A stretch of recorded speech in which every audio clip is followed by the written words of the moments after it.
जन्म मिले तो अच्छा है, और अगर वाकई जन्म मिला मुझे तो मैं लता मंगेशकर बनना नहीं चाहूँगी। क्यों?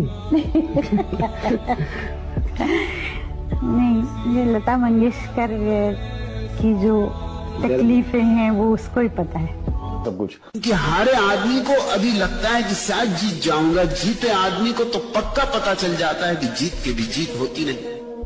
कितने लोग तुम्हें जानते हैं, इससे क्या होगा? 10 लोग जानते हैं, 10,000 लोग जानते हैं कि 10 लाख की 10 करोड़, इससे क्या होगा? तुम्हारे जीवन में इससे क्या रूपांतरण होगा? तुम कैसे बदल जाओगे इस बात से कि बहुत लोग तुम्हें जानते हैं? इससे भी क्या होता है? भीतर तो आदमी दरिद्र का दरिद्र, धन मिले तो दरिद्र, यश मिले तो दरिद्र। तुम जरा धनी की आत्मा को टटोल के तो देखो, तुम जिनको विजेता कहते हो जरा उनकी हार को तो देखो। Whatever you are doing or not doing is immaterial. Just be loving, be alert, do it with joy. Whatever you are doing, do it as if this is the greatest thing in the world at this juncture of time. It may be just cutting the grass, watering the roads. It may be anything, washing the floors. Do it as if the whole existence depends on what you are doing. It is indispensable. Without it, the whole universe will collapse. इस एक सूत्र से सारा जीवन रूपांतरित हो सकता है। इस एक सूत्र में सब समाया है, सब वेदों का सार, सब कुरानों का सार। इस एक छोटे से सूत्र में सारी प्रार्थनाएं, सारी साधनाएं, सारी अर्चनाएं समाहित है। इस एक छोटे से सूत्र का विस्फोट तुम्हारे जीवन को आमूल बदल सकता है। बस जैसे हो वैसे ही प्रभु को समर्पित हो जाओ। कह दो कि बस जैसी तेरी मर्जी, जैसा रखेगा रहेंगे, जो कराएगा करेंगे, भटकाएगा भटकेंगे, नरक में डाल देगा नरक में रहेंगे, मगर शिकायत ना करेंगे। जैसे ही शिकायत से तुम मुक्त हो गए, प्रार्थना का जन्म होता है।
परदेसी जस्तो कोही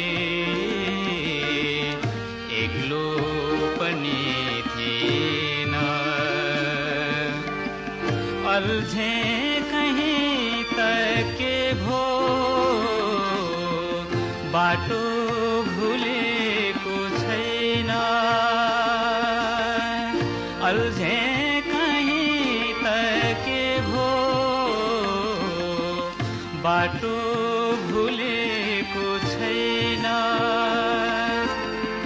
भाँचिसकेको विश्वास फेरि भएर आउँछ। बुद्धिमान को भविष्य के सपनों में नहीं उलझना चाहिए। बुद्धिमान का लक्षण ही यही होता है कि वो भविष्य के सपनों में नहीं उलझता है। भविष्य के सपनों में जो उलझता है उसी को हम बुद्धू कहते हैं। बुद्धू का अर्थ होता है जो नहीं है, जो अभी है नहीं, उसके संबंध में योजनाएं बना रहा है। बुद्धिमान का अर्थ होता है जो है उसमें जी रहा है। बुद्धिहीन का अर्थ होता है जो नहीं है उसमें सिर्फ सपने बना रहा है। बुद्धिहीन सपनों में जीता है, बुद्धिमान सत्य में जीता है। सत्य तो है और सत्य का कोई भविष्य नहीं है, सत्य तो सिर्फ वर्तमान है, अभी और यही है। सत्य का कोई अतीत भी नहीं है। ऐसा नहीं कि सत्य कभी था और अब नहीं है, और ऐसा भी नहीं कि सत्य कभी होगा और अभी नहीं है। सत्य तो बस है। यही तो शाश्वत का अर्थ होता है। सत्य शाश्वत है। एस धम्मो सनातनो। तुम जिस दिन जाग कर देखोगे उस दिन तुम पाओगे जीवन में कुछ था ही नहीं। तो तुम उस दिन ऐसा थोड़ी करोगे कि छोड़ दें। तुम उस दिन सोचोगे कि इतने दिन पकड़े कैसे रहा, घड़ी उठाई ही क्यों। ऐसा थोड़ी कि उस दिन तुम विचार करोगे कह रहे त्याग महान है। उस दिन तुम्हारे मन में सवाल उठेगा कि इतने दिन तक भोग में डूबा कैसे रहा, ये हुआ कैसे, इतना अंधा था, इतना अंधेरे में था, इतना बेहोश था। जिसने जीते जी स्वर्ग न पाया वो मर के कैसे पालेगा। जब जीते जी चूक गए तो मुर्दा होके कैसे पालोगे। स्वर्ग तो होता है तो जीवन से जुड़ता है, मौत से नहीं। स्वर्ग होता है तो जीवन से निकलता है, मौत से कैसे निकलेगा। स्वर्ग मरघटों में नहीं है, स्वर्ग वहां है जहां जीवन नाचता है।